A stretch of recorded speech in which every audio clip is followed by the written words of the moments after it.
Elizabeth Warren, because she has a plan for everything, but she's never implemented a plan for anything. Well, it's not just Elizabeth Warren, it's Bernie Sanders. And I mean, if you take what they're saying to an extreme, what's next? Free vacations, free housing, free everything. I mean, right. at some point we do have to pay for these things.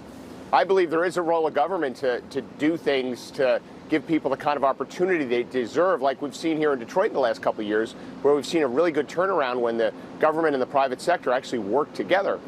And that's kind of how I think about the way we should be approaching everything. I thought it was very practical what you were saying last night. I thought you did a good job with that, because we all knew that kid in school that beat you when you were running for student body president because they promised to put snack machines in all the classes. You know that's not going to happen, but the kids hear that and they want, and they vote for that person. So I felt like that was your moment last night, even though the crowd really applauded Elizabeth Warren when she went back at you for basically saying, you're promising a lot. You're not going to be able to deliver this. Watch that part from last night. Democrats win when we run on real solutions, not impossible promises. When we run on things that are workable.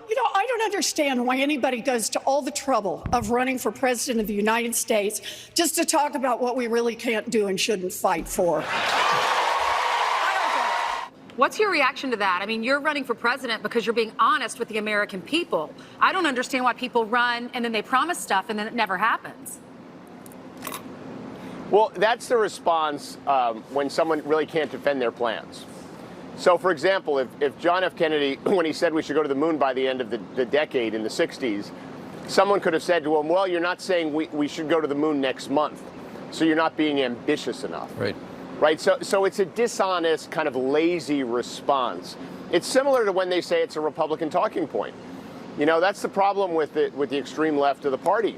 When you point out obvious flaws in the things they're talking about, they say, well, that's a Republican talking point. Right. And I'm like, no, it's actually a fact that you should be able to defend. And I think it's the same thing with Elizabeth Warren.